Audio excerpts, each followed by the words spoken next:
Las noticias, protagonistas y tendencias del momento con César Miguel Rondón en Conexión. La voz que cuenta la historia mientras ocurre. Muy buenos días. Son las 9 en punto de la mañana de este miércoles 14 de febrero del año 2024. Y en este momento a las 9 de la mañana, hora del este, usted está sintonizando en Conexión por Éxito 107.1 FM, la emisora del sur de Miami, territorio Éxitos. Usted también nos puede escuchar en su teléfono celular con la aplicación Actualidad Media Group. Esta aplicación usted la puede descargar de manera gratuita en el celular. Y si entra en www.exito107.com, además de escucharnos, nos puede ver. Es así como recibo el saludo de María Fernanda Mazzarelli en Buenos Aires, Henry Moreno en Atlanta, Jocelyn Acosta en Midland, Texas, Leonardo Linare en Buenos Aires, Hugo Boscán en Valencia, España, Alfredo y Marianela tienen 35 años de enamorados, celebrando hoy el Día de los Enamorados allá en Toronto. Felicitaciones. Marvick Salminen Morillo nos saluda desde el frío de Minneapolis, Minnesota. Jesús Grajirena en el calor de Caricuao, en Caracas. María Alejandra Alfonso, feliz día de San Valentín en Gainesville. Gloria Herrera, ella no habla de San Valentín, sino del comienzo de la Cuaresma, porque hoy es miércoles de ceniza. Ella está en Bogotá. Itziar de Achurra, feliz día de la amistad. Saeda Bon en Orlando. Jesús López también está en Minneapolis. María Alicia Sifontes, doña María Alicia Sifontes, feliz día de San Valentín y miércoles de ceniza. Grey Hernández en Denver, Colorado. Mariluí. Carlos Cuevas en Filadelfia. María Isabel Vargas en Palmersville. Rafael Rico Prince, Norelis Gómez en Argentina. Gracias a todos, pues, por reportar la sintonía de En Conexión. En Conexión es una producción de Flor Alicia Anzola para Éxito 107.1 FM en Miami, con Laura Rodríguez en la producción general. Muy buenos días, Laura. Muy buenos días a todos y feliz día de la amistad. Y del amor y de San Valentín y todo. Por si acaso. Cuando dicen solo la amistad quedan sospechas. Mariel Sofía Rodríguez está en Madrid en la producción informativa. Buenos días, Mariel Sofía. Muy buenos días, feliz miércoles para todos y feliz día de San Valentín. Jesús Carreño en la edición y montaje. Carlos Prato en los controles. Buenos días, Carlos. Buenos días, feliz día de San Valentín. Y ante el micrófono, quien tiene el gusto de hablarles, César Miguel Rondón. Hoy es el día de San Cirilo, San Metodio y por supuesto también el día de San Valentín. ¿Quién fue San Valentín? Nació en el año 226 en Termi, Italia.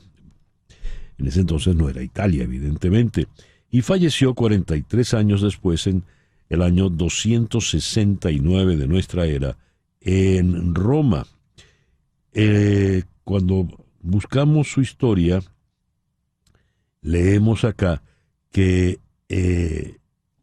el emperador romano Marco Aurelio Claudio, a quien llamaban el Gótico, decretó la prohibición de que los soldados se casaran, con la idea de que si no mantenían lazos familiares, tendrían menos miedo de arriesgar su vida y podrían ser enviados más y más lejos de Roma porque no tendrían compromisos. Serían más valientes, pensaba Marco Aurelio. Pero Valentín era un obispo, consideró que esa medida era injusta y en secreto empezó a casar a las parejas. Cuando Marco Aurelio se entera, pues le exige que se retracte. Valentín no lo hace y por lo tanto lo condenan a muerte y es decapitado. Valentín pasa a ser entonces uno de los mártires de la Iglesia Católica. Pero Pablo VI, en 1969, decide excluirlo del santoral porque considera que no había suficientes pruebas de su autenticidad. Le saca a él, saca a Santa Bárbara, saca a San Sebastián, saca, imagínense ustedes, al Santo Niño de Atocha. Pues bien, lo cierto es que lo sacaron del santoral y así como Santa Bárbara sigue reinando a los 4 de diciembre y todo el mundo, y tiene cualquier cantidad de seguidores y feligreses como el Santo Niño de Atocha, San Valentín también. Hoy es el día de Valentín y es por ello que es también considerado el Día de los Enamorados. Pero es el miércoles de ceniza. Ayer terminó el carnaval y comienza tras el carnaval la cuaresma. El carnaval es el último día de desenfreno y de jolgorio. La cuaresma es todo lo contrario, es recogimiento. Y es el momento en que a los cristianos, especialmente a los católicos, se les recuerda que polvo eres y en polvo te convertirás. Claro, la mezcla esa de la alegría que supone el enamoramiento con el enamoramiento con el miércoles de ceniza, pues es una combinación un poco extraña. Cuando vamos al calendario astrológico de Enrico Mariani, tenemos que todavía tenemos a la luna creciente en Aries, pero en breve a las 10:02 entrará creciente en Tauro, que es todo lo contrario de la de Aries, y la de Aries es luna de rapidez y energía. La de Tauro es pesada, es lenta. Es luna, por ejemplo, en la de Aries, inicie usted una dieta para adelgazar. En Tauro, inicie usted una dieta para engordar. Es la luna de la abundancia, es la luna de la riqueza, es la luna para invertir, es en definitiva la luna de la prosperidad. Dice, cortes el cabello ya que la luna está creciente para lograr un crecimiento sano y abundante. Luna en este momento creciente en Aries y a partir de las 10:02 creciente en Tauro. Sol en Acuario este miércoles 14 de febrero del año 2024. Hoy, ya lo decíamos, es el día, aparte de ser hoy el día de los enamorados, que le agregaron después eso de la amistad. Como si no hubieran oído esa canción que dice, ¿no te has dado cuenta que yo no quiero ser tu amigo? En fin, aparte del día de la amistad y del amor, tenemos que hoy es el Día Mundial de las Cardiopatías Congénitas. Las cardiopatías congénitas son un padecimiento o trastorno donde el corazón sufre un desarrollo anormal, que normalmente ocurre antes del nacimiento. Muchos de los bebés que lo padecen mueren por esta causa. Es el Día Mundial de la Energía. Se promueve la utilización de energías limpias que se obtienen de la naturaleza a través del sol y el agua, destacando su impacto ambiental. Es también el Día Mundial de los Sonidos Curativos. Los sonidos curativos son una forma de terapia o pseudoterapias que emplea sonidos como la música para tratar problemas de salud tanto física como emocional. Yo soy de los que creen que la música todo lo cura, ¿no? O al menos todo lo calma. Y será porque es el día de Valentín, no lo sé, pero es el Día Europeo de la Salud Sexual.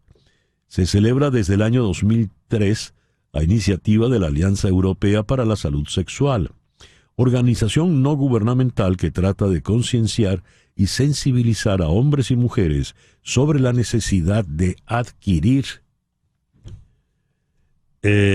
y mantener hábitos sexuales saludables. El programa del día de hoy vamos a tener para el programa del día de hoy a la abogada, directora de la ONG Justicia y Proceso en Venezuela, defensora de derechos humanos, Teresly Malavé. con la doctora Malavé vamos a ocuparnos de los más recientes incidentes que han pasado ahora con el caso de Rocío San Miguel. Liberaron a su hija Miranda, a su ex esposo Víctor Díaz Paruta, a sus dos hermanos Miguel Ángel y Alberto, pero les prohibieron salir del país y tienen que reportarse a los tribunales con periodicidad. La joven Miranda Díaz San Miguel vive en el exterior, vive y trabaja en España.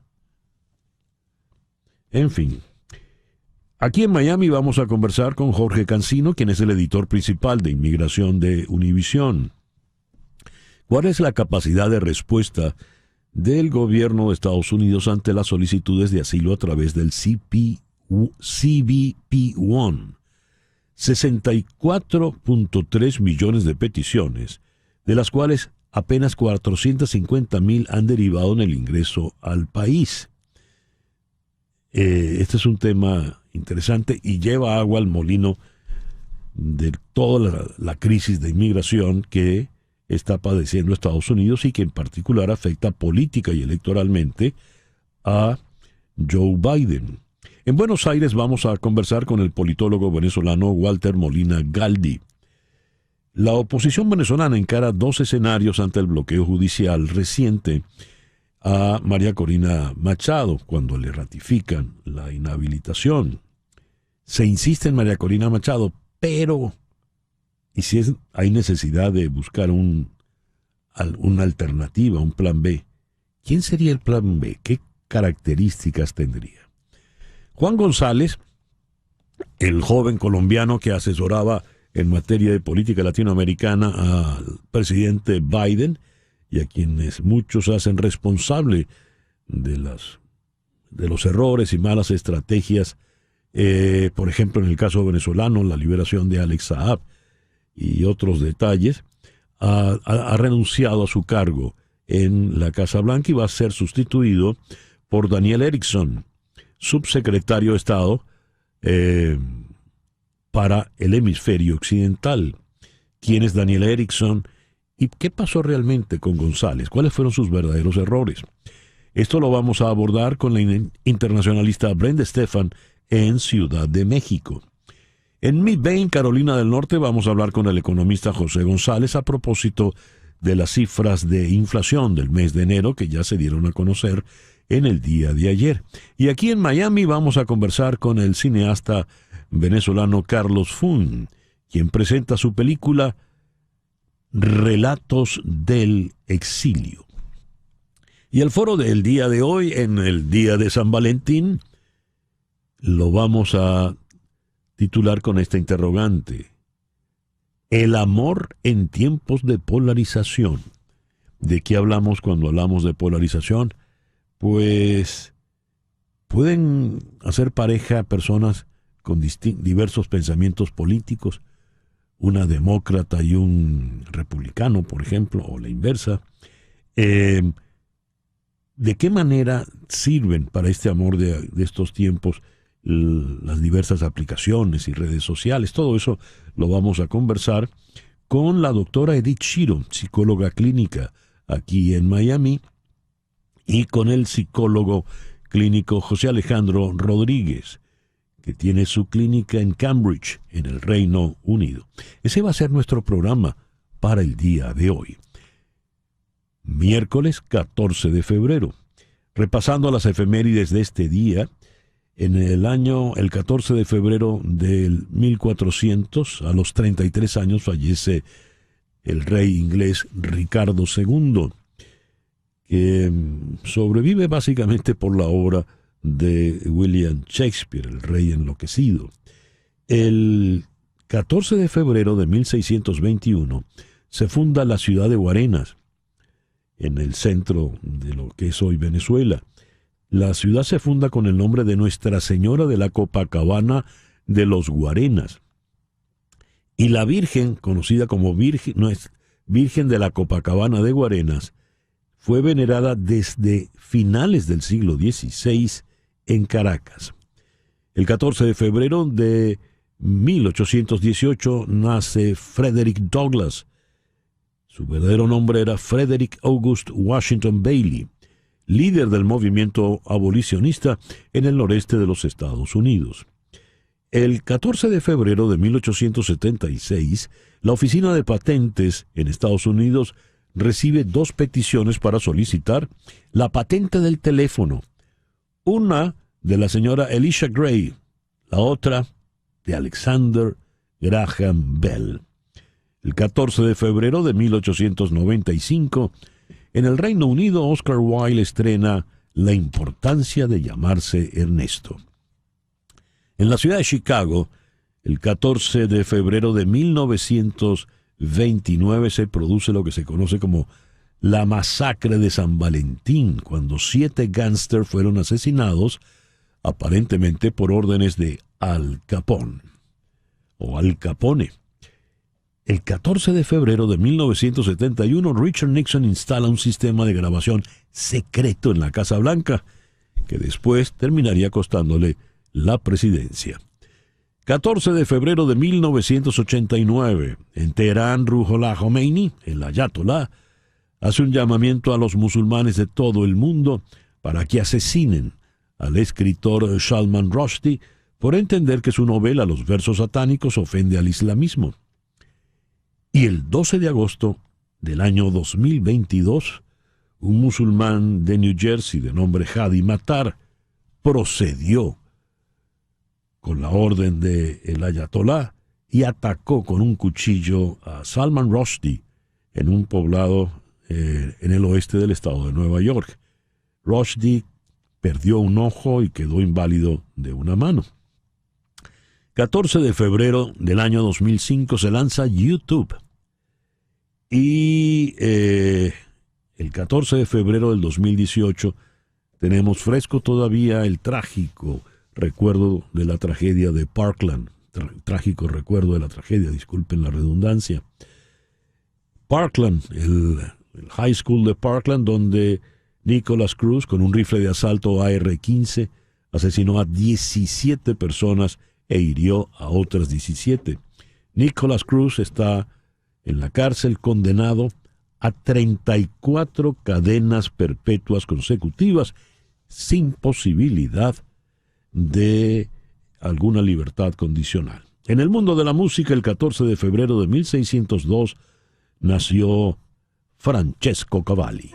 Y el 14 de febrero de 1937 en Chicago nació Samuel Maggott, mejor conocido como Magic Sam. Y hoy está cumpliendo 65 la más popular, prestigiosa, excelsa soprano de los Estados Unidos, la señora Renee Fleming. Y a las 9:19 de la mañana, Capicú, es hora de hacer contacto con Hani Martínez Ward, tu abogada de accidentes. Hani, muy buenos días.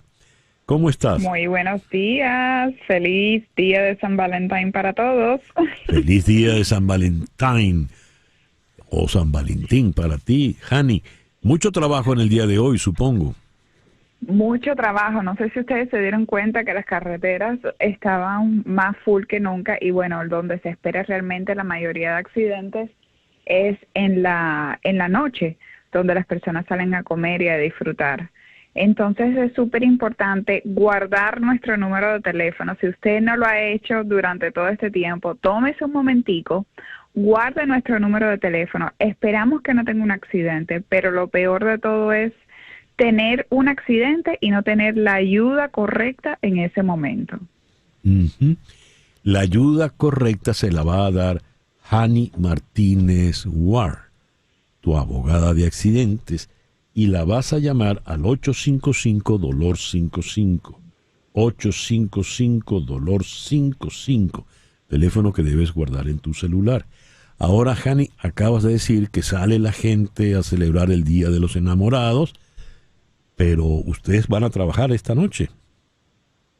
Exactamente, por eso es que tenemos un equipo de 150 personas que pueden estar en la oficina, ¿no? En cualquier momento. Tenemos un shift por la mañana, uno por la noche, uno el fin de semana, y nuestras oficinas no paran. Un team dedicado, un equipo dedicado solamente al área de accidentes.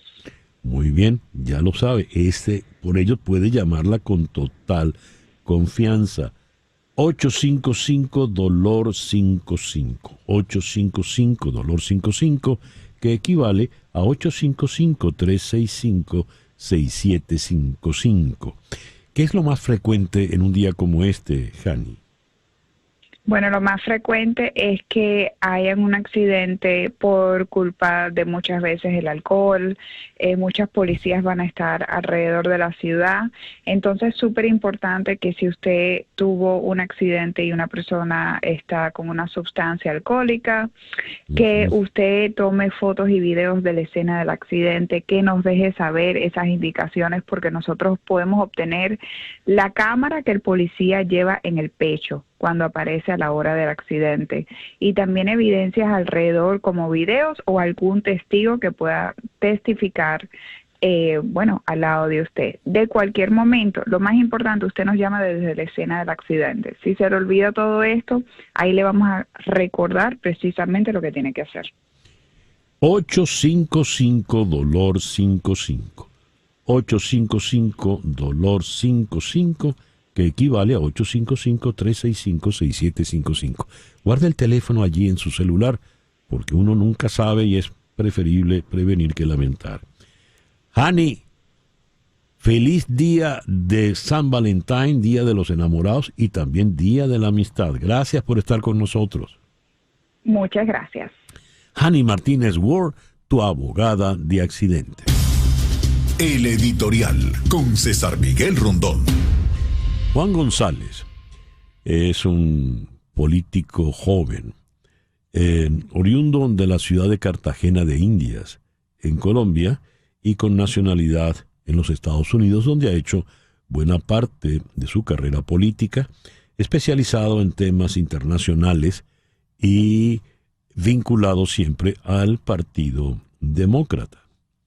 Pues bien, Juan González, quien fue desde la toma de posesión del presidente Biden su asesor directo para asuntos en América Latina, ha renunciado.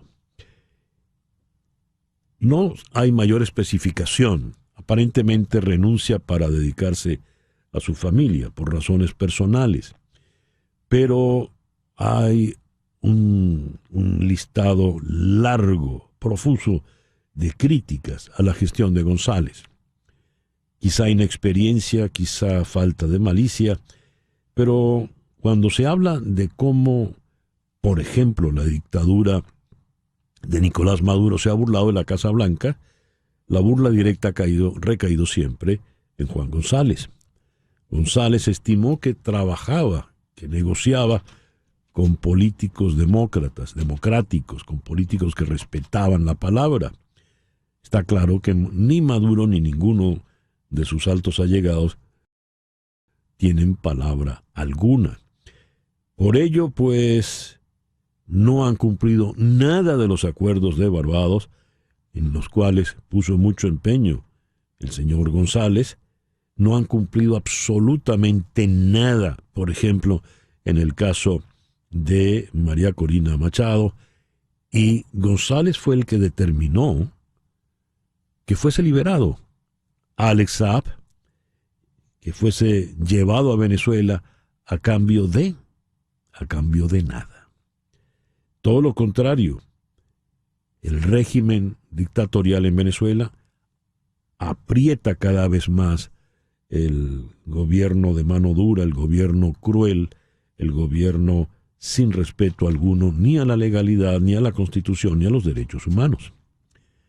Creo que González sale, como se dice en el refrán popular, con las tablas en la cabeza, y la amargura, la inamistad seguramente de buena parte de los venezolanos. 9:26, una pequeña pausa y ya regresamos con las noticias más importantes de este miércoles 14 de febrero.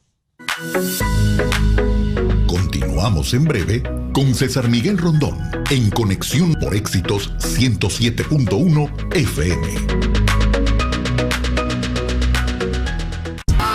Y ahora a las 9:29 Capicúa vamos con las noticias más importantes de este miércoles 14 de febrero. Según The Financial Times, el portavoz del Consejo de Seguridad Nacional de la Casa Blanca, el señor John Kirby, dijo que Estados Unidos está profundamente preocupado por el arresto de la señora San Miguel y que Washington observa esto muy, muy de cerca. Dijo el señor Kirby, el señor Maduro necesita cumplir los compromisos que asumió en otoño sobre cómo van a tratar a la sociedad civil, a los activistas políticos y a los partidos de oposición. Fin de la cita.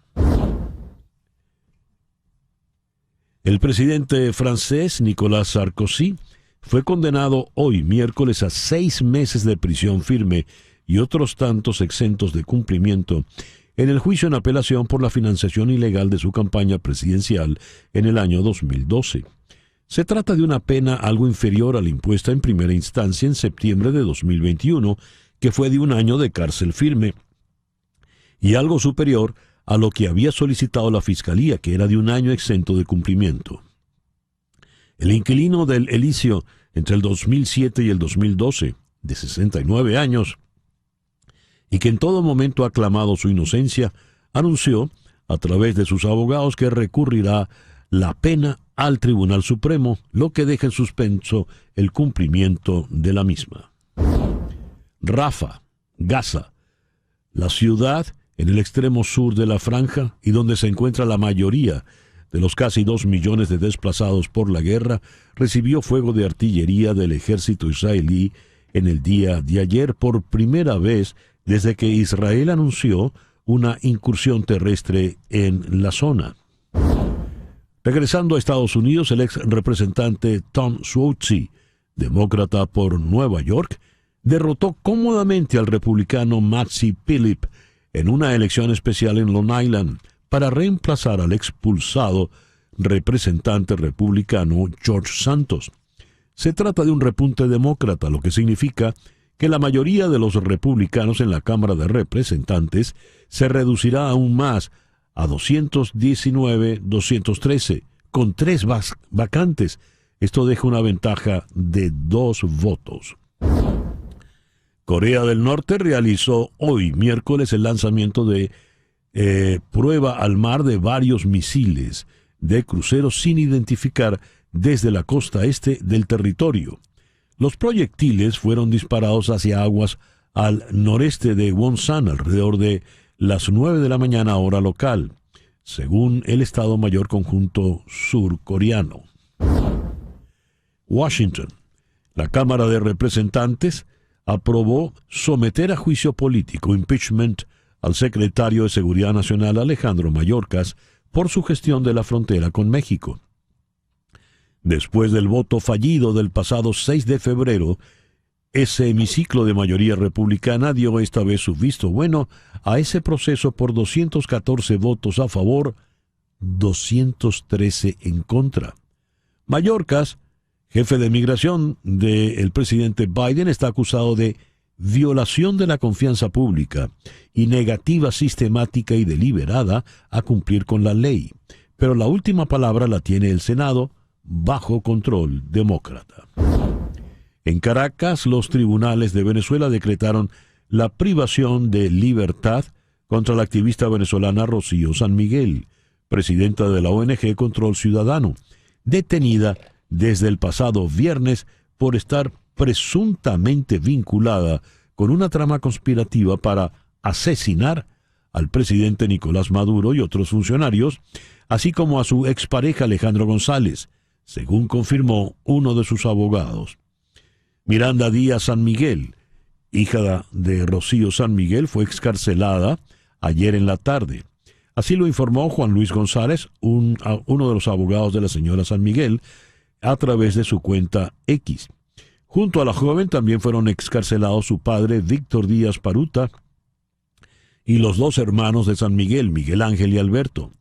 Sin embargo, se obligan a presentarse periódicamente y tienen prohibición de salida del país y prohibición de declarar a los medios. Ya que tocamos este tema, vamos a Caracas para conversar al respecto con la abogada defensora de derechos humanos Teresly Malavé. Ella es directora de la ONG Justicia y Proceso para Venezuela. Teresly, muy buenos días. Tenemos a Teresly. Buenos días, Teresly. Estás en mute, tienes que desconectar conectar el micrófono, pero no veo a Teresly. ¿Perdón? Cerró el audio y el video Teresly. Tenía... Sí. A ver, tenía aquí unas preguntas muy interesantes con relación al caso de... Mientras Laura hace contacto con Teresly, el periodista y también activista de derechos humanos Luis Carlos Díaz ha formulado en las redes una serie de preguntas muy interesantes al fiscal general Tarek William Saab, ya que él es la persona que ordenó la detención. ¿Qué debe responder Tarek William Saab? Por ejemplo, ¿por qué el Ministerio Público no presentó a Rocío San Miguel ante un tribunal competente en las 48 horas siguientes a su detención, como lo establece la ley? Otra pregunta. ¿Por qué usted no informó oportunamente que 5 de los familiares de Rocío San Miguel también habían sido detenidos? Tercera pregunta. ¿Por qué usted o alguna autoridad estatal no informaron sobre el paradero de los detenidos y solo se conoció cuando el juez del caso estableció su sitio de reclusión? ¿Por qué la audiencia de presentación de Rocío San Miguel y sus familiares se realizó de madrugada en la sede de un cuerpo de seguridad del Estado y no en la sede del Tribunal de la Causa, en el Palacio de Justicia? Ya tenemos a Teresly. Teresly, muy buenos días. Gracias por acompañarnos. Buenos días. Teresly, ¿en qué estado se encuentra la situación de Rocío San Miguel en este momento? Bueno, Rocío, finalmente, tal como lo dijiste, y bueno, agradeciendo la oportunidad de declarar a través de este medio, tal como se dijo, le fue decretada la medida privativa de libertad y fue trasladada al Servicio Bolivariano de Inteligencia Militar, al Servicio Bolivariano de Inteligencia, SEBIN, quedará recluida allí, mientras Alejandro González, que es su ex esposo, que tiene tiempo separado de Rocío, que además tiene 10 años fuera del ámbito militar, que no maneja ninguna documentación de tipo militar, ni le comparten la información militar, queda detenido en la DGCIN, la División General de Contrainteligencia Militar. Eso es lo que hay hasta ahora. No nos hemos podido comunicar con Rocío y hay que entender que estos son los 45 días a partir del momento que se decreta la medida privativa de libertad por parte del tribunal, los 45 días más importantes del proceso, en virtud que esta es la etapa de investigación en la que nosotros vamos a promover las pruebas que se deban evacuar en la Fiscalía para probar la inocencia de ambos, porque vamos a asumir la defensa de todo el grupo familiar completo y poder demostrar que esto es una narrativa más por parte del gobierno de un evento que nunca ocurrió.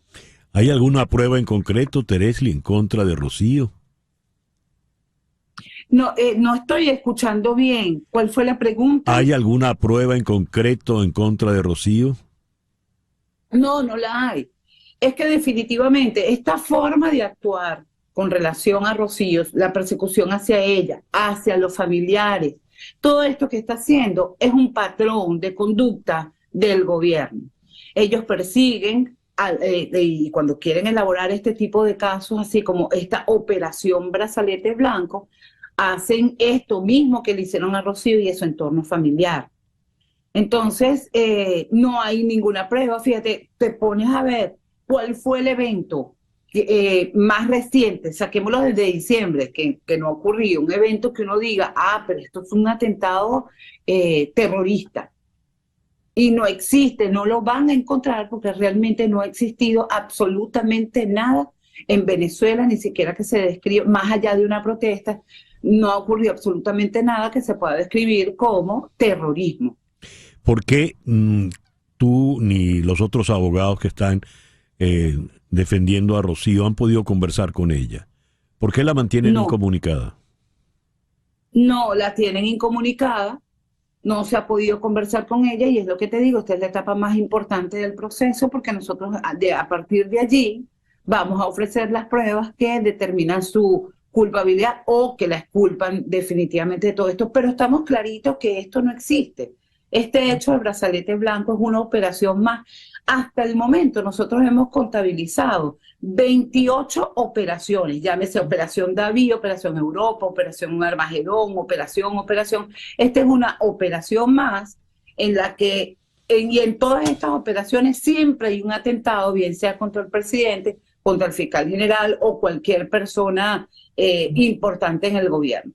Siempre ha existido. Este brazalete blanco es una operación más de las que el gobierno viene supuestamente investigando, pero que se conforman en lo mismo, en dichos de otra persona o cosas que ellos, actas policiales que ellos levantan a conveniencia y que vinculan a una persona. Esto de verdad cuando llegue al tribunal, que podamos nosotros verificar cuál es su contenido, nos vamos a dar cuenta que lo que estoy diciendo es perfectamente viable. Teresli, en un primer momento fueron detenidos la hija de Rocío, Miranda Díaz San Miguel, su ex esposo Víctor Díaz Paruta y 2 hermanos de Rocío. Tengo entendido que han sido liberados, pero tienen prohibición de salida del país y tienen que presentarse con regularidad ante los tribunales. ¿Por qué? Sí, efectivamente los 4 fueron liberados ahorita justamente en el tribunal para designar el equipo de la defensa y con esas limitaciones. Miranda vive en España. Ella estaba pasando un rato con su mamá y se devolvió a España. Ella tiene su vida allá. Además, Rocío iba con su hija como lo hacía siempre. Rocío en estos últimos tiempos estuvo dando declaraciones con referencia al Esequibo, estuvo movilizándose dentro del país de manera normal porque nunca se esperó que esto iba a ocurrir o porque nunca supo que en contra de ella había esa investigación. Ellos quedan todos sometidos a proceso, presentándose en el tribunal o en la autoridad que ellos designen. Tienen medida de prohibición de salida del país y de la nada. Por ejemplo, los hermanos de Rocío nada tienen que ver con control ciudadano, solamente son hermanos de Rocío, se quieren y es una familia, pues. Víctor tiene 10 años, toda una vida separado de Rocío, entonces es truncarle la vida a todo el entorno familiar como una especie de patrón de Sippenhaft que ellos vienen aplicando desde hace mucho tiempo atrás, desde 2017. Esto está ocurriendo en Venezuela. Persiguen a una persona y vinculan a todo el círculo familiar para doblegarla, para angustiarla y para lograr cosas declaraciones e información que solo ellos saben. Teresli, mi última pregunta. Dices ellos. ¿Quiénes son ellos? Tarek William Saab obedece a quién. ¿Quién es el estratega tras este patrón de desapariciones forzadas, falsas acusaciones, torturas, el patrón Sippenhaft que acabas de mencionar? ¿Quiénes son los responsables directos verdaderamente de todo este proceso? Los responsables directos es todo el sistema de justicia. Me explico.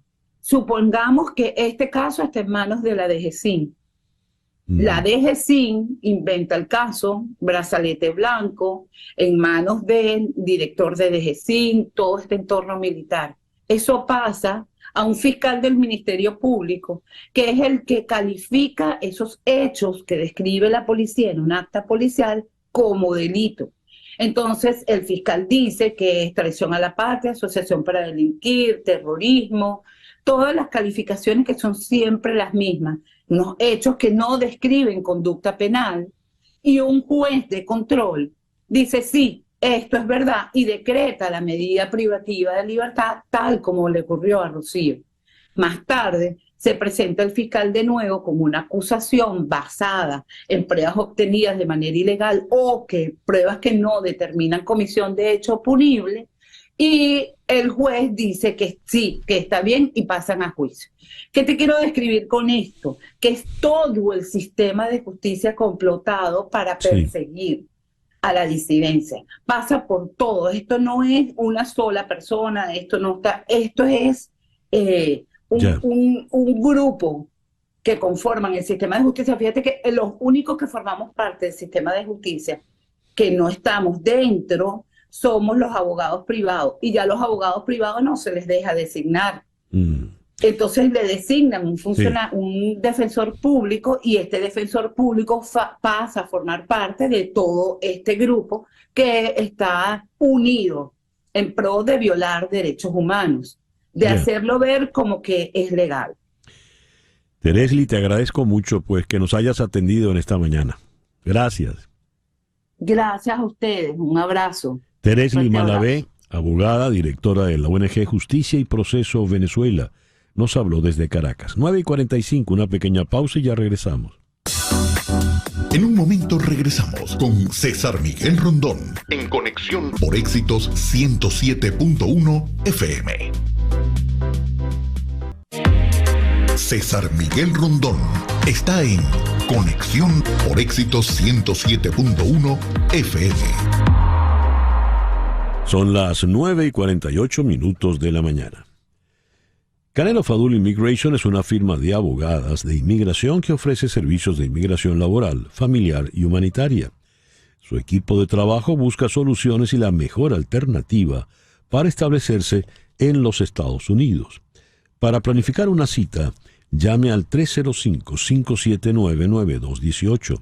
305-579-9218. Diga que llama de mi parte y esa primera consulta será gratis. También puede escribir a inmigraya@canerofadul.com. Canero Fadul Immigration, reputación, confiabilidad y efectividad.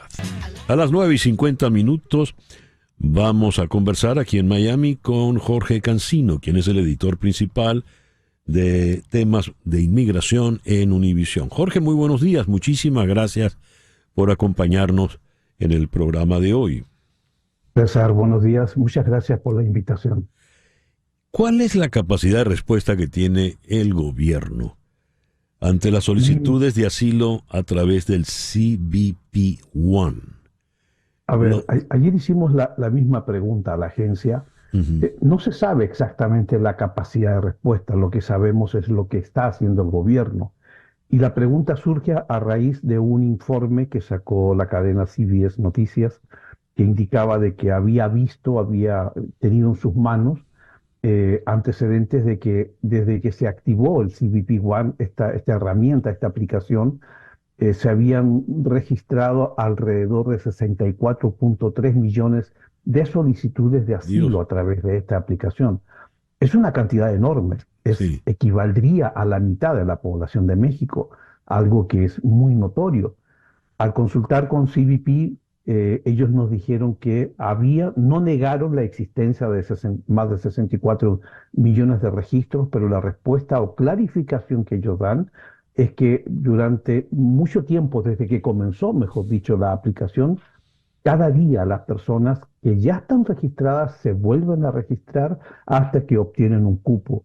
Esto significa que una sola persona, por ejemplo, espera 8, 10, 12, 14 semanas de espera para que consiga una cita en un puerto de entrada, se va a inscribir esa cantidad de veces, por lo tanto, la cifra se ha ido multiplicando.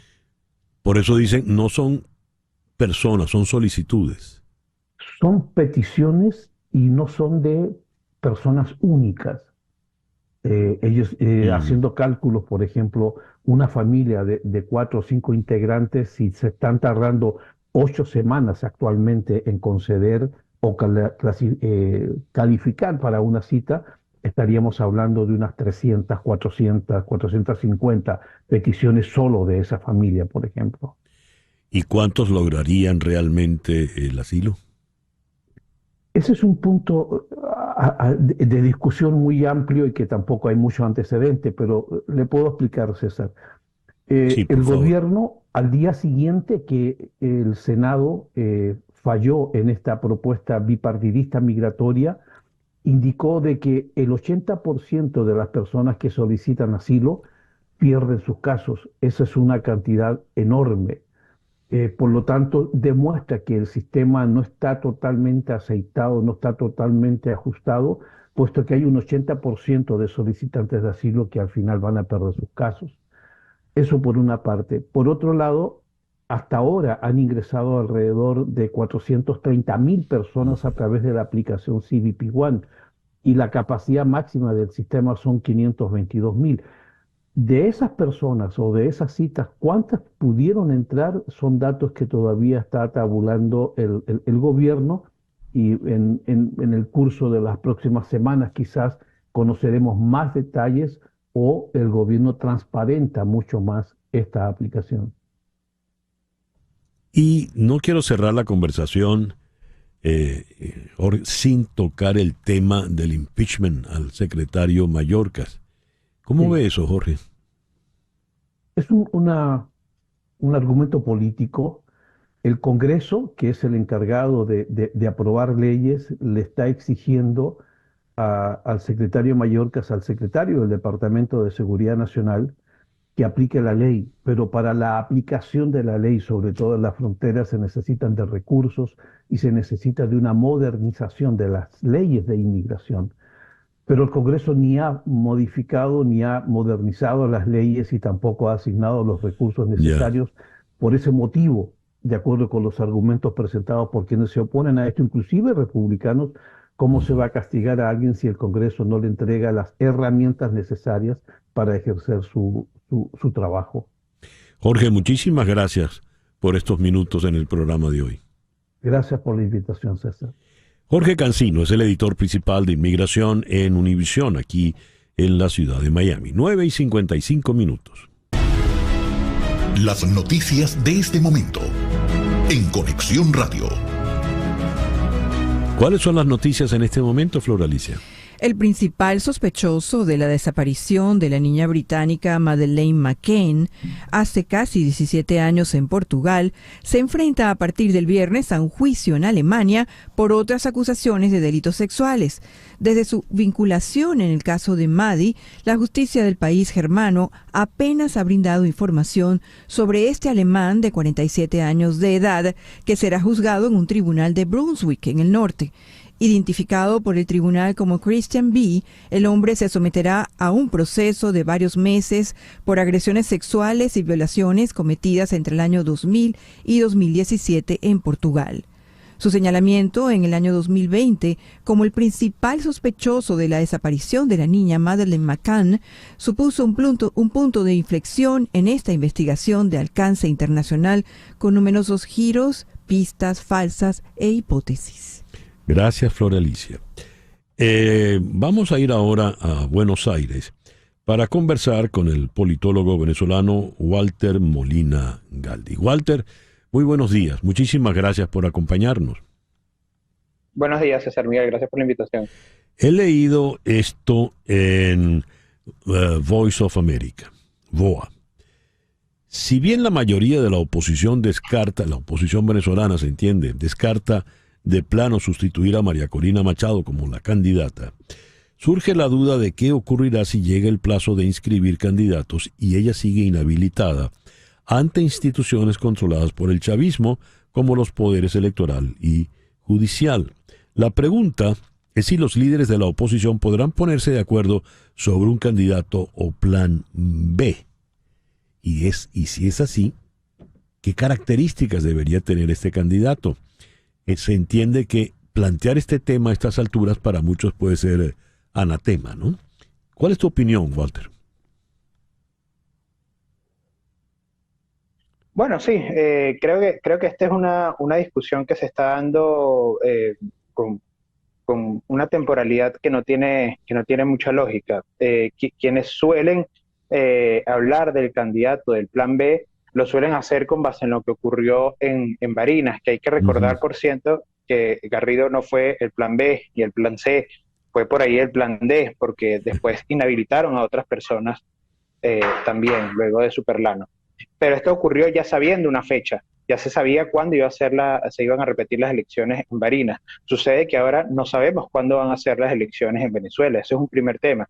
Y sucede también que con lo que estamos viendo que está ocurriendo en Venezuela, con lo que está ocurriendo con Rocío San Miguel, con la persecución a las ONG, no podemos dar por sentado que un candidato plan B, otra opción, realmente no vaya a ser inhabilitado, perseguido, apresado y un largo etcétera. Entonces, lo primero que hay que definir es cómo hacer, decías la palabra estrategia, que esa es la palabra realmente, cómo hacer para que el régimen de Maduro realmente pueda permitir, por decirlo de alguna manera, que haya una elección más o menos competitiva. A partir de ahí se podría hablar, sí, bueno, del candidato, si no es María Corina, que puede ser.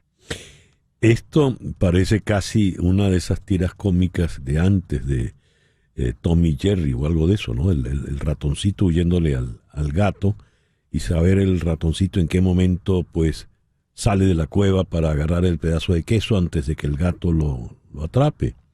Digo esto porque lo que has planteado es meridiano, ¿no?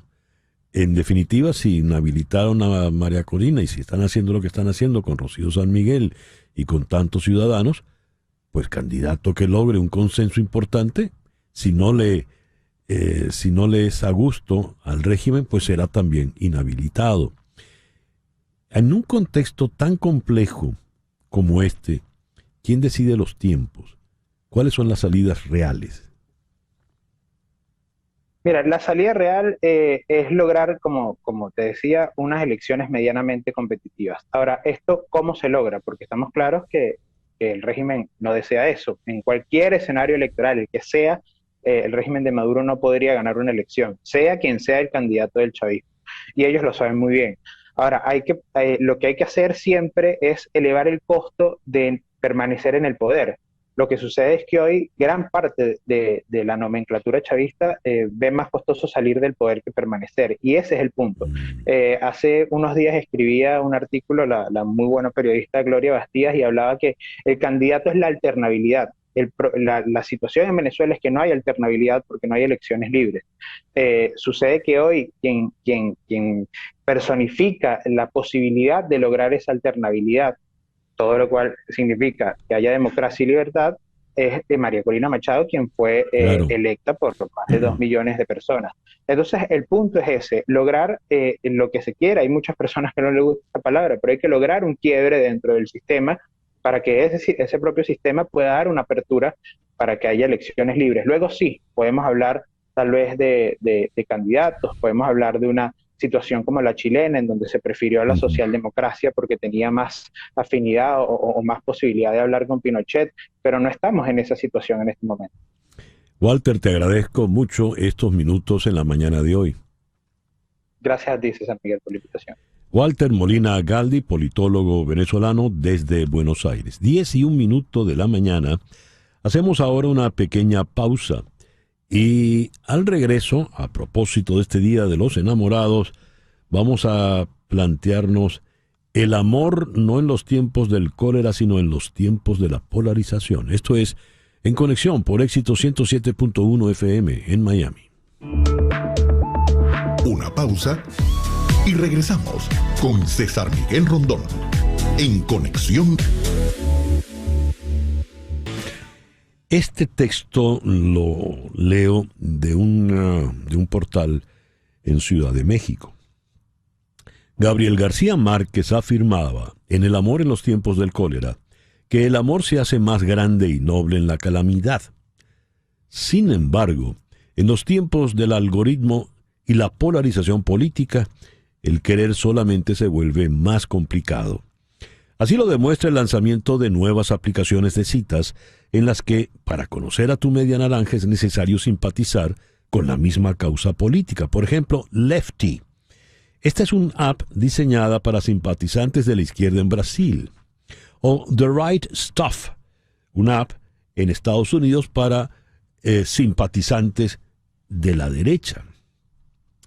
Para lograr relaciones exitosas en estas aplicaciones, ya no solo importa tener un par de fotos bonitas en tu perfil y algunos emojis en tu descripción como en Tinder. Ahora tu posicionamiento y convicciones políticas son fundamentales. Por ello hemos hablado no del amor en los tiempos del cólera, sino el amor en los tiempos de la polarización. Para abordar el tema, hoy, que se asume es el Día de los Enamorados, hemos invitado a la doctora Edith Shiro, psicóloga clínica aquí en Miami, la autora del bestseller El inesperado regalo del trauma. Edith, muy buenos días. Muchísimas gracias por acompañarnos nuevamente. Hola, hola. Muchísimas gracias, San Miguel, y gracias por la invitación. Feliz día. Feliz día. Feliz día.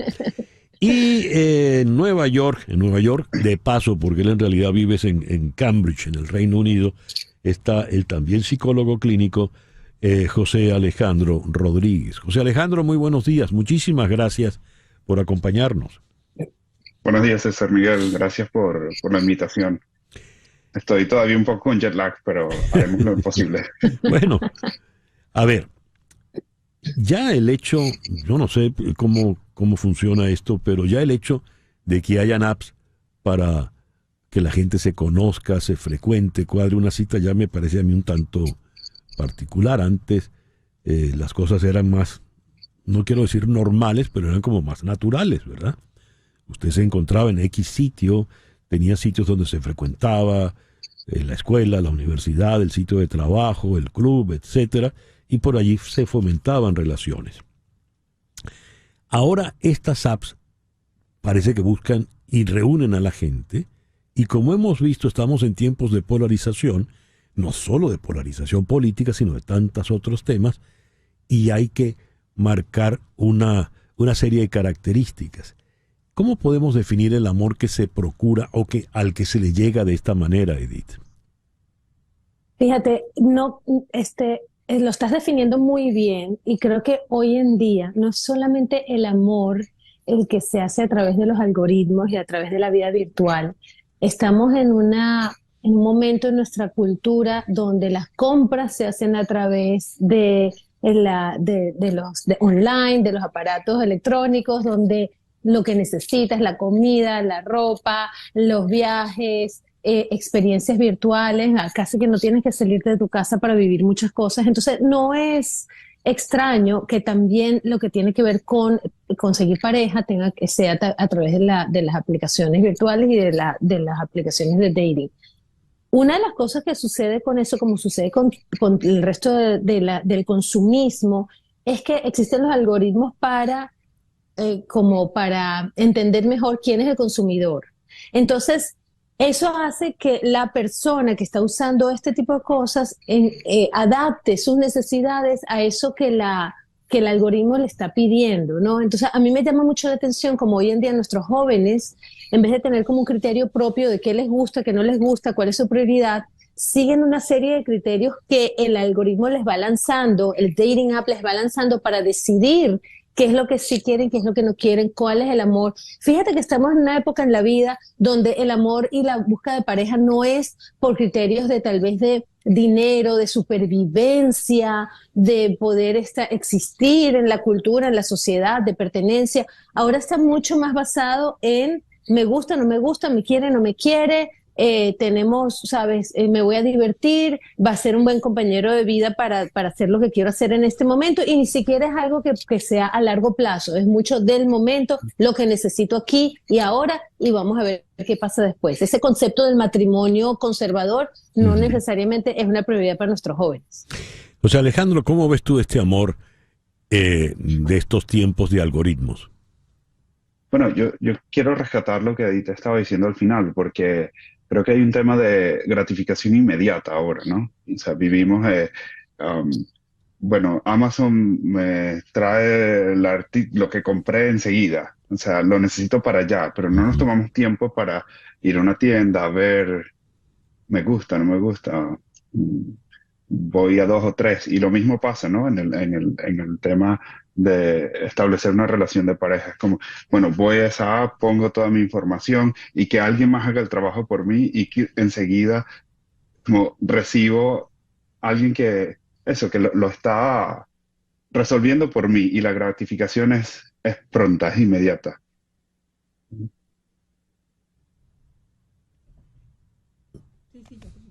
¿Me escuchas? Sí, sí, ahora sí te escucho, sí, ahora sí te Vale. escucho.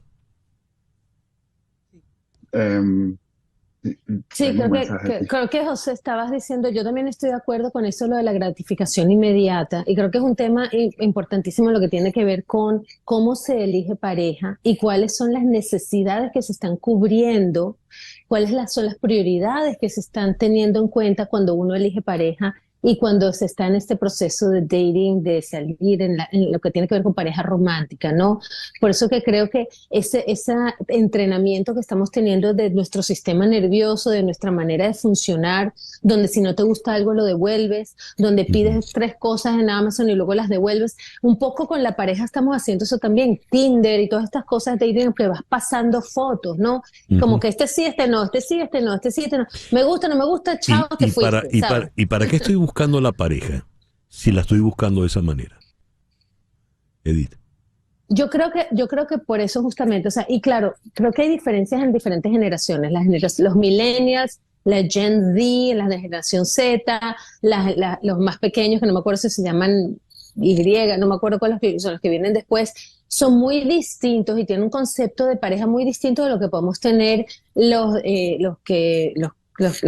la gente que tiene 50 años, 60, 70. Entonces, ¿qué se busca en una pareja? En este momento, yo creo que entre los jóvenes se busca más una persona que pueda ser en cierta forma un echo chamber de quién soy yo. Uh-huh. Ese concepto que tenemos de que todo lo que aparece en mi teléfono es quien yo soy, es como yo pienso, está alineado y si no está cancelado, ¿verdad? Uh-huh. Si en mi Instagram y en mi TikTok no sale exacto la manera de pensar como pienso yo, está cancelado, lo borro, lo delete, lo saco de mi teléfono, porque esa tolerancia a la diversidad está cada vez menos. Entonces, cuando estás buscando pareja, estás buscando esa otra persona.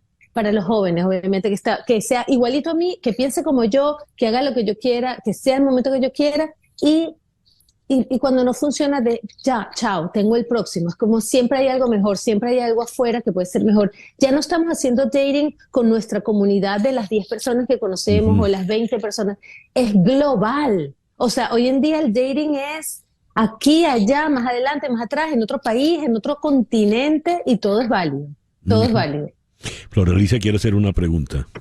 Sí, esto es como ir a un restaurante y pedir que te den los datos de la receta para saber si te le vas a sentar a comer. O sea, el sistema es pragmático, pero el amor no necesariamente es pragmático. El amor que nosotros conocemos de otros tiempos es el amor del ensayo y error, y es entender que la diferencia del otro te enriquece. Cuando conseguimos una pareja que es una repetición de mí, pero del otro lado, o de otro sexo, pues sencillamente estamos repitiendo algo que no necesariamente va a funcionar. ¿Cómo se maneja eso psicológicamente cuando yo me siento por ejemplo, frente a tu consulta con otro igual a mí y digo, con todo y que lo busqué y era perfecto y hacíamos match, no me sirve? O sea, Alejandro, ¿tú qué opinas de esto, por favor? Bueno, voy a rescatar otra vez la idea tenerlo inmediato, ¿no? Porque es como no tenemos como ese tiempo de sentarnos a pensar cómo es esta otra persona, qué tenemos en común, qué no tenemos en común, cómo podemos negociar las cosas que no tenemos en común, cómo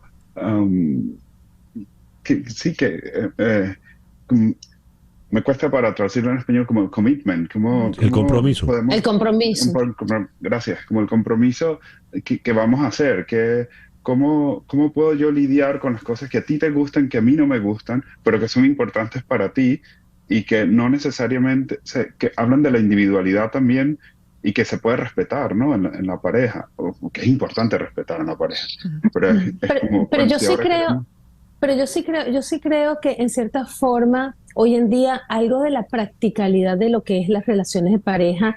Estos chicos que están creando pareja en este momento, que tal vez no son parejas que son muy permanentes, son más temporales, pero tienen como un lado práctico, Floralicia, para decir también lo que tú dices, que es muy bueno. O sea, son chicos que, por ejemplo, dicen muy asertivamente lo que quieren, lo que no quieren, lo que les gusta, lo que no. O sea, en cierta forma tienen una comunicación más directa y más práctica de lo que les sirve y lo que no les sirve. Claro, eso no garantiza que necesariamente sea una relación para toda la vida o que estén dispuestos a trabajar las diferencias de una manera más, como dice José Rodríguez, más con el compromiso, con compromiso. Pero sí tienen como esas herramientas más claras de que, mira, si tú me vas a faltar el respeto o tú no me sirves para lo que yo necesito en este momento, chao, ahora, no estoy contigo. Quisiera plantearles lo siguiente, ¿no? Porque evidentemente aquí el que pertenece a otro tiempo soy yo, ¿no? Eso está muy claro. Y yo vengo de un tiempo donde había una práctica que se llamaba el cortejar. Es una práctica milenaria, ¿no? Había un acto donde personas que se entusiasmaban empezaban a seducirse mutuamente, ¿no? Y esa seducción mutua llevaba al cortejar. Cuando yo les oigo hablar, pareciera que están sentándose frente a un notario, ¿verdad? A tramitar un documento, muy en frío, muy en blanco. Yo quiero esto, me das esto, no sirve, no sirve. ¿Cómo queda lo otro?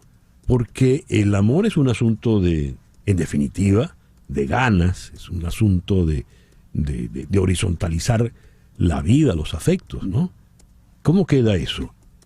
Me gustaría... Ay, no. A ver, Edith, por favor, y luego la opinión de José Alejandro. Sí, sí, no, sabes que me encanta lo que estás diciendo y yo tengo como un pie en ese lugar de donde tú hablas y un pie en el otro lugar. Y una de las cosas que me recuerdo cuando estabas hablando es justamente esa conexión con estar en contacto con tus emociones, con lo que a ti te gusta, con ser verdadero, con ser real. Y yo creo que en cierta manera, no sé si te pasa, si los ven, pero estamos bombardeados de tanto sexo y de tanta usar el amor y la sexualidad para vender, que yo creo que los jóvenes que han crecido un poco con esa sobreestimulación le han perdido el valor a lo que es eso que tú estás hablando, César, ¿sabes?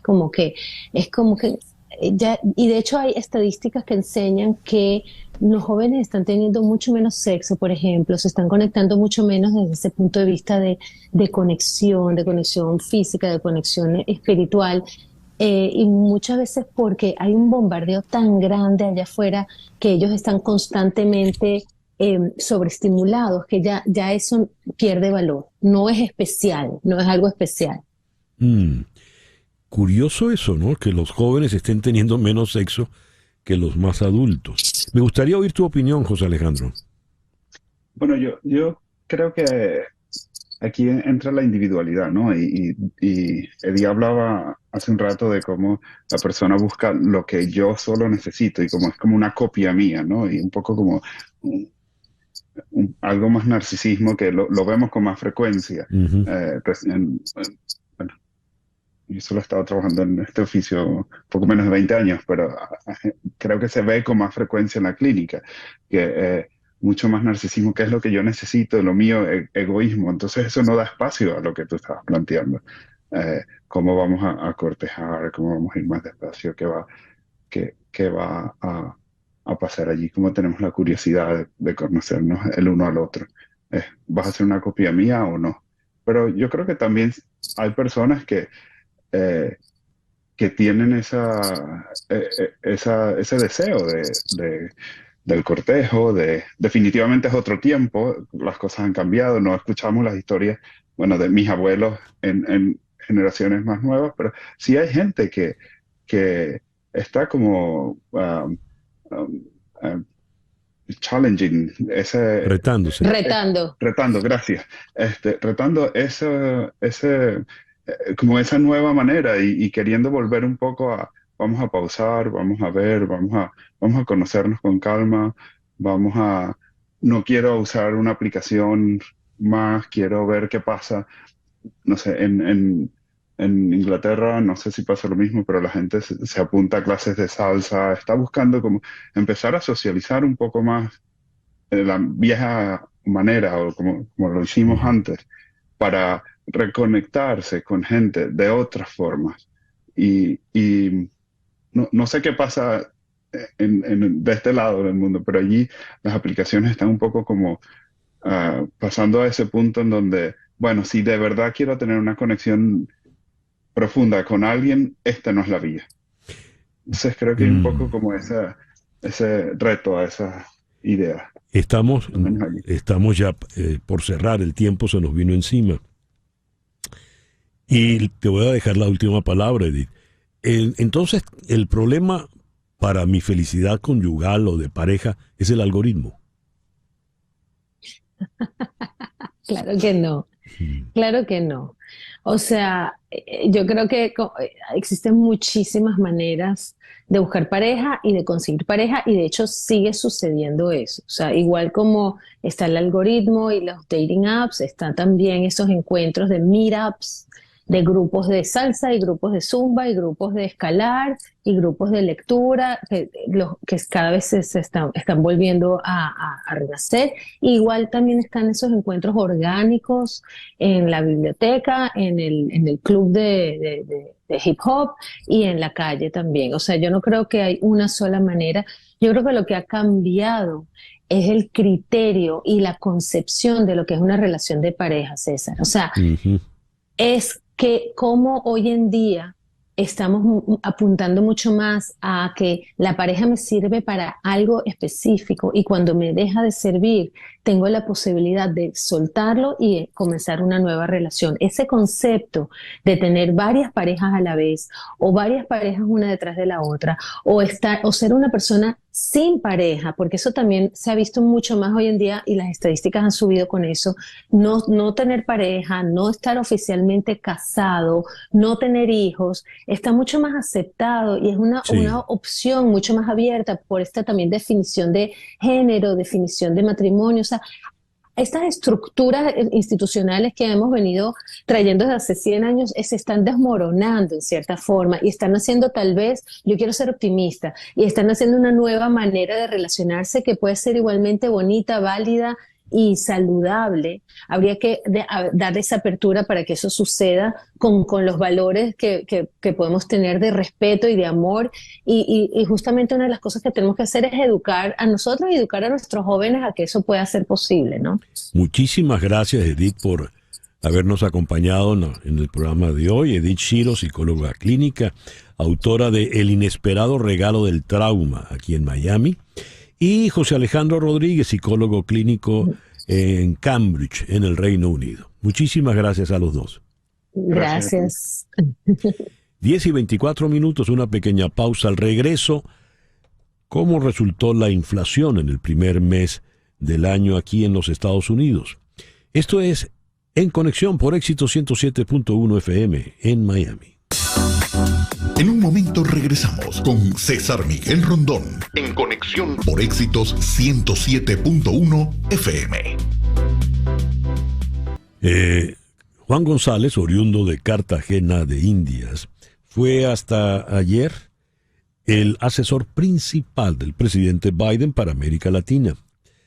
Y muchos de los errores que han ocurrido, por ejemplo en el caso venezolano, la liberación de Alex Saab, y otros detalles, el estado de, digamos, inanición en el que quedó el acuerdo de Barbados, en fin, muchos de esos detalles los críticos se los atribuyen a la juventud de González o su inexperiencia. ¿Por qué sale Juan González? Vamos a Washington. Allí está Rafael Bernal de The Hill. Rafael, muy buenos días. Muchas gracias por atendernos. Buenos días, gracias por la invitación. ¿Por qué sale Juan González, Rafael? Bueno, hay que preguntarle a Juan González, porque solamente él y probablemente el presidente Biden saben. Pero en general, ¿por qué sale la gente de puestos como este en la Casa Blanca? Hay dos motivos. El más común, y realmente sí es por mucho el más común, es que estos puestos son cansados. cuesta mucho una persona lleva ya 3 años, más de 3 años, y ahí siempre hay rotación. Ahora bien, obviamente el tema, sobre todo de Venezuela, de las relaciones con Latinoamérica, habrá mucha especulación y Juan González lo sabe, la Casa Blanca lo sabe, y nosotros lo sabemos, que tiene que ver con cómo se ha caído la relación con Venezuela, con que la administración Biden le apostó a un resultado y obviamente el resultado fue otro, que era predecible que Nicolás Maduro no iba a cumplir con su palabra, porque no lo ha hecho en el pasado, pero yo no vería esto hasta que la Casa Blanca o Juan González digan por qué fue. Te digo, lo más probable cuando sale la gente de este tipo de puestos de la Casa Blanca es por rotación, son ciclos realmente. Va a ser sustituido por Daniel Erickson. ¿Quién es Daniel Erickson? Él ha trabajado, ha sido básicamente el segundo de Juan, también conoce bien la región, también fue asesor de Biden en la vicepresidencia, entonces realmente por eso yo creo que se ve más como un cambio cíclico que realmente un cambio, digamos, un bandazo, fuera de que haya habido un conflicto entre González y Erickson que no conocemos, no es imposible, pero simplemente no lo sabemos. Creo que la entrada de Erickson habla de un cambio cíclico. ¿Y Erickson supondría algún cambio en algunas de las estrategias? Ya que mencionamos a Venezuela, por ejemplo. Creo que el cambio en la estrategia con Venezuela es con Erickson o con quien sea realmente. Fue una apuesta muy clara de la administración Biden, fue una apuesta en ciertas medidas similar a la apuesta de la administración Obama con Cuba, con la gran diferencia que si bien el gobierno cubano tiene, obviamente hay un conflicto ideológico e histórico muy difícil entre Cuba y Estados Unidos, y sí, el gobierno cubano sigue teniendo unas violaciones de derechos humanos que son muy difíciles de digerir para Estados Unidos. Ha sido un gobierno que ha cumplido con su palabra, digamos, es más institucional, más fácil negociar con los cubanos, tienen un sistema político, sí, diferente al nuestro. Sí, que muchos en este país simplemente no aprueban de ese sistema político, pero es un sistema político institucional estructurado. El sistema político en Venezuela es qué dijo Nicolás Maduro y qué opinó Nicolás Maduro. Así es. Ahora, todo esto en el contexto electoral por el que se está pasando en Estados Unidos, ¿de qué manera impacta? Bueno, impacta en que en la Florida, ciertamente, entre venezolanos, se va a hablar del fracaso de la apuesta de la administración Biden, y ese fracaso es claro. No sé si vaya a haber digamos, la sutileza de decir, bueno, esa apuesta no se perdió gran cosa realmente, se intentó una medida que podría democratizar al país, no se logró, pero lo que se perdió Alex Saab, que poca gente lo va a extrañar, francamente. Sí. Entonces realmente esa va a ser la medida de cómo los demócratas van a tener que pintar la estrategia que usó la administración Biden, y los republicanos simplemente lo van a pintar como un fracaso. Ya. Y ya que entramos en el tema electoral, no quiero cerrar esta conversación, Rafael, sin la mención a los últimos incidentes del siempre controvertido y polémico señor Trump. Bueno, no sé dónde empezar realmente con los últimos seis. Creo que el que me llamó la atención a mí bueno, no es un tweet, es en su sitio social, Truth Social, criticó mucho un anuncio del Lincoln Project, estos republicanos anti-Trump, y dijo que este anuncio, que es sobre el tema migratorio, básicamente pintaba a Biden como el salvador, y que no mostraba ni siquiera un solo migrante indocumentado. A los 3 segundos este anuncio muestra un migrante indocumentado, y no es que Trump no sepa, no entienda. Trump sabe perfectamente que decir estas cosas lo ayudan con su base, y que con su base que lo toma en serio, pero no lo toma literalmente, y cada vez más el resto del país también lo toma en serio, no cree, ya se perdió esta idea de que Trump o no sabe o no entiende o no es un animal político, sabe perfectamente lo que está haciendo y lo ha demostrado y ha tenido mucho éxito persiguiendo campañas de esa manera. Así es. Rafael, muchísimas gracias por atendernos en esta mañana. Un gusto como siempre. Rafael Bernal de The Hill desde Washington, 10:34. Las noticias de este momento en Conexión Radio. ¿Y qué noticias tenemos en este momento, Floralicia? Esta me encanta, César. Esta es una noticia muy particular que viene de Perú. Con el truco de disfrazar a un agente de oso gigante a modo de regalo de San Valentín, la Policía Nacional de Perú logró despistar a una supuesta delincuente que comerciaba con drogas y detenerla, informaron hoy fuentes oficiales. «Eres mi razón para sonreír», rezaba el cartel que llevaba el agente encubierto vestido de gran oso, junto con un globo en forma de corazón. La detención se produjo en el distrito limeño de San Martín de Porres, donde un operativo policial consiguió detener a la sospechosa después de que ésta se acercara ingenuamente al gran oso de peluche al pensar que era un regalo del Día de los Enamorados. Ay, el agente esperó hasta que ella estaba próxima y la inmovilizó en el suelo. En ese momento, el resto de policías salieron de sus escondites y procedieron a detenerla. ¡Qué papelón! ¡Qué pena! ¡Qué pena! Gracias, Floralicia. Son las 10:35. La inflación en Estados Unidos sigue al alza, aleja las bajadas de tipos y hunde los futuros del Standard & Poor's 500.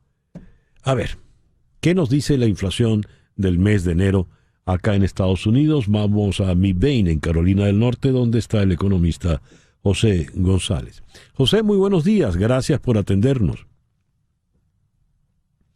Tienes el mute, tienes que quitarlo, José. A ver, estamos esperando. A ver, ahora creo que te oigo. A ver, Leo, el dato de inflación de Estados Unidos ha sido mayor del esperado y aunque se modera, no lo hace con la contundencia que esperaba el mercado. Era una de las citas macroeconómicas más esperadas de esta semana en los mercados, la publicación de uno de los indicadores más determinantes para tratar de avanzar qué harán los bancos centrales en sus políticas de tipos de interés. Y lo más importante para los inversores, averiguar si empezarán a bajar estos tipos y cuándo. Pues bien, ya se conoció el dato de inflación. ¿Tenemos a José o todavía? Ahora sí estás con nosotros, José. Buenos días. Perfecto. Buen día. Perdón por la dificultad técnica. No, tranquilo, que te estamos llamando por economista, no por técnico. Un placer siempre estar con usted. ¿Qué nos dices de estos números de la inflación de enero que se conocieron ayer? Mira, la inflación para cualquier efecto práctico o concreto cayó a 3.1% del 3.4% en diciembre. Sin embargo, como mencionabas en la introducción, el Dow Jones Industrial, el índice de la Bolsa de Valores de New York, cayó en un nivel de 524 puntos, 1.57%, y los bonos del Tesoro a 10 años subieron 0.412% a 4.312%. ¿Por qué? Porque el mercado esperaba que la inflación estuviera a niveles del 2.9, 0.2 en el mes y fue 0.3. El mercado se ha entusiasmado mucho en lo que se llamó el rally de Santa Claus, de que la inflación iba a seguir cayendo en una suerte de dinámica lineal, y no es el caso.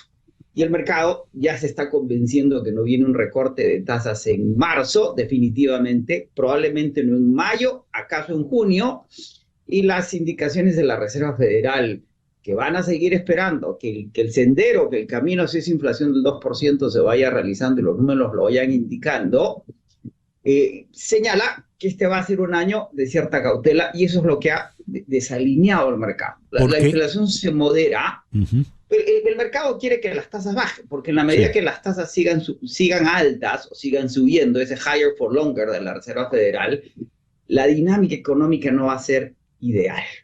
Sin embargo, a la Reserva Federal le sigue preocupando esta dinámica económica tan activa que podría seguir presionando la inflación. Como hemos hablado en el pasado de este número clave mensual, a pesar de que el número baja y es razonable, cuando uno empieza a ver los elementos de esa inflación, todavía es preocupante, César Miguel. Mira, jugos y bebidas azucaradas subieron 29% año a año.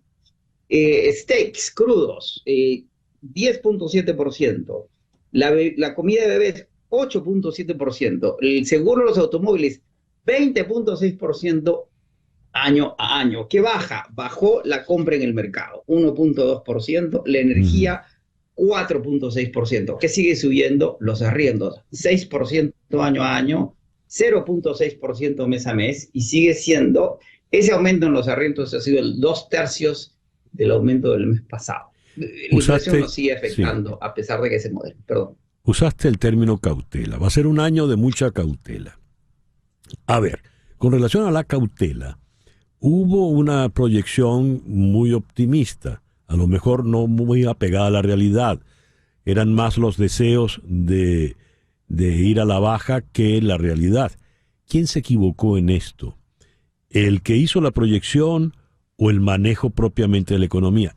Te hago la pregunta para saber qué esperar de ese proceder con cautela que mencionaste. La inflación ha caído desde ese 9.1 de junio del 22, que despertó todas las alarmas, ha seguido cayendo sistemáticamente, ¿no? Y hablamos de que hemos caído mes a mes, año a año, seguimos bajando. Subió un poquito mes a mes, ese 0.3%, pero cuando se mide anualmente 12 meses, que es la forma de verla, sigue bajando, pero ya no baja a esa velocidad de lo que habíamos mencionado en el pasado. Bajar ese 3 al 2 va a ser lo más difícil. Eso es como bajar de peso, que es comer menos, o hacer músculo, que hay que ir al gimnasio, y hay que trabajar. Y los mercados les gusta entusiasmarte, porque si bajan las tasas, las acciones van a seguir subiendo. Y suben los retornos de los bonos, bajan las tasas de interés, las hipotecas, como que la economía no entra en esa cuasi recesión a la que aparentemente vamos a entrar. Ahora hay un número positivo, que sí es bueno para la economía. El sentimiento del consumidor subió 13%, que es el más alto desde el año desde julio del 2021. ¿Por qué?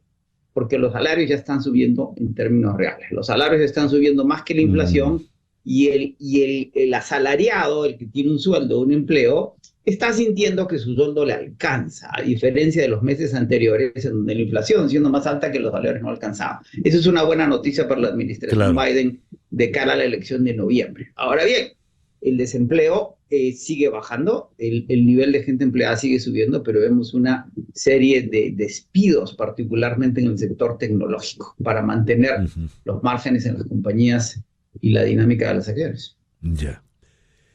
Bien, interesantísimo.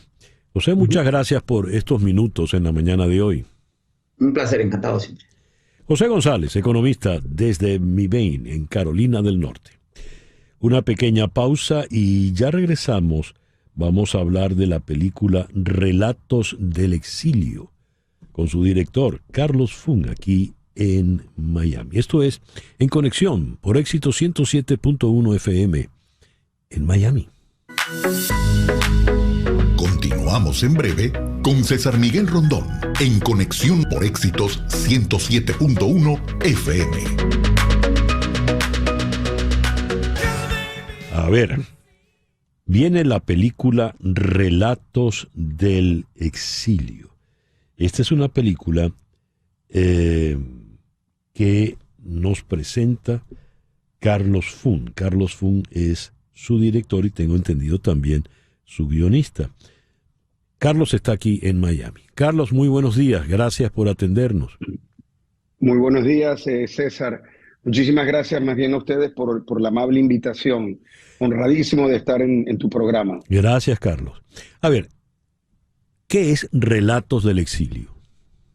Mira, Relatos del Exilio es una película compuesta de 4 historias que son un reflejo de la difícil situación que ha tenido que atravesar muchos venezolanos que se han visto, como lo digo yo, irónicamente, forzosamente al exilio voluntario forzoso.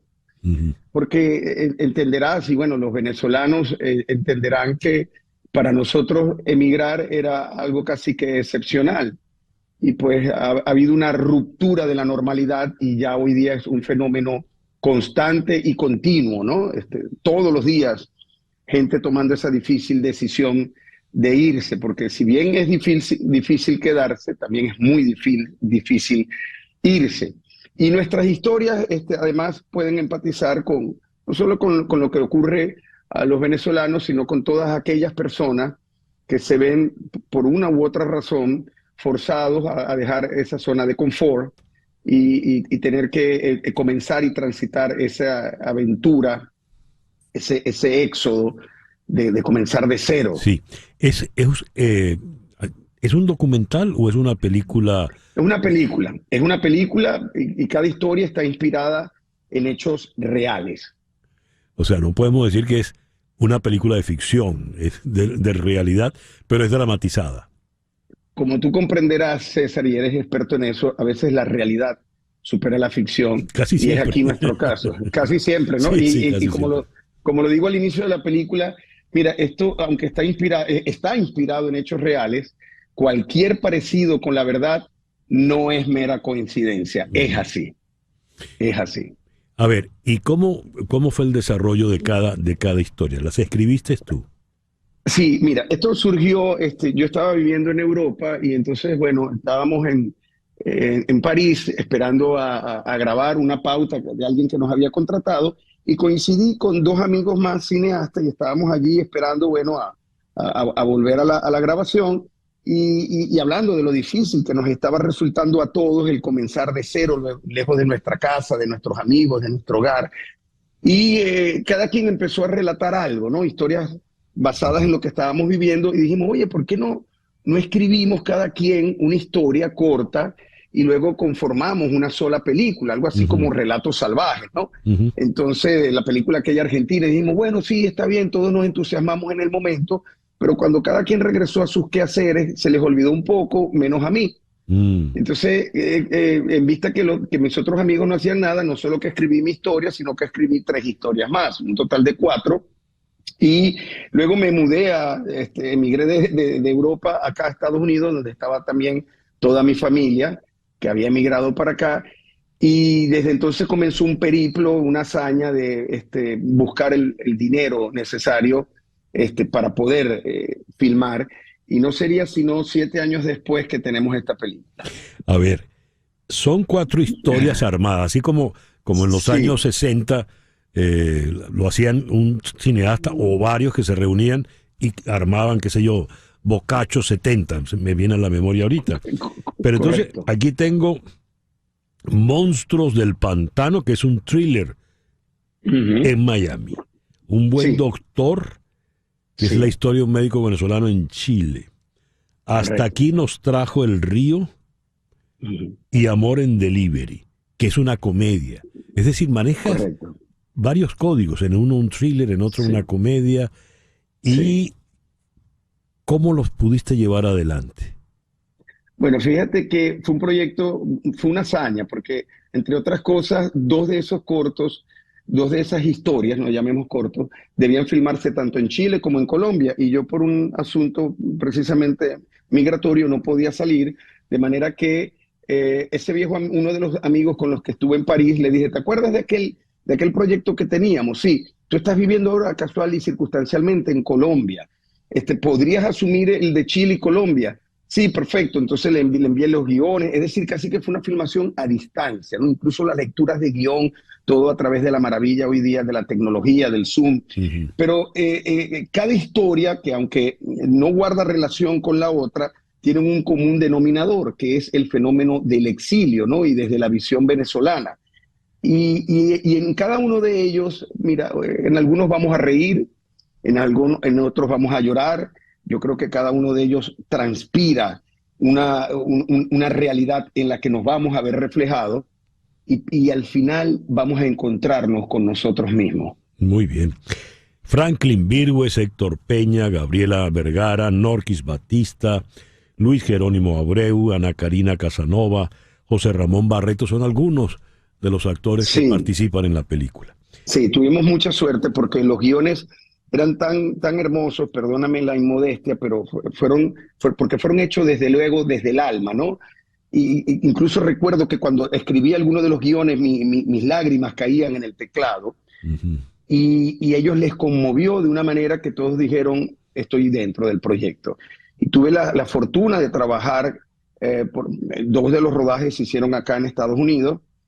Tuve que es Monstruos del Pantano y Hasta aquí nos trajo el río, como te dije, los otros fueron en Chile y Colombia. Pero tuve la fortuna de trabajar con estos increíbles actores que conocen su oficio y que además lo respetan tanto, que la gente va a tener la oportunidad de tener actuaciones muy honestas, ¿no? Muy creíbles. Sí. Yo hoy día las veo, César, y lloro. Yo veo mi propia obra y digo, bueno, ya esto no es normal, porque las he visto tantas veces ya, yo las escribí, y aún me conmueven a mí mismo, ¿no? Que soy como un estenógrafo allí, que yo escribí todo. ¿Y cuándo podemos ver la película? Bueno, la película, mira, vamos a tener una exhibición privada este próximo 27 de febrero, a la cual tú estás invitado y entiendo que nos confirmaste tu asistencia, claro. Que para nosotros es un sueño hecho realidad. No me la pierdo. Tu presencia allí. Y comienzan los estrenos comerciales a partir del día 30 de marzo, ¿no? Y estaremos anunciando los teatros y los horarios oportunamente a través de nuestra cuenta Instagram, @relatosdelexiliomovie. Ahí van a ver los lugares y los horarios. El 29, arrancamos desde Houston. Muy bien. Carlos, te felicito, enhorabuena. Y te deseamos mucho éxito, por supuesto. Muchísimas gracias, César Miguel, y espero verte pronto allí y poder compartir tus impresiones acerca de esta película. Carlos Fung, el director de Relatos del Exilio. Son las 10:54. En Conexión fue una producción de Floraliza Anzola para Éxito 107.1 FM, con Laura Rodríguez en la producción general, Mariel Sofía Rodríguez en la producción informativa, Jesús Carreño en la edición y montaje, Carlos Prato en los controles, y ante el micrófono, quien tuvo el gusto de hablarles, César Miguel Rondón.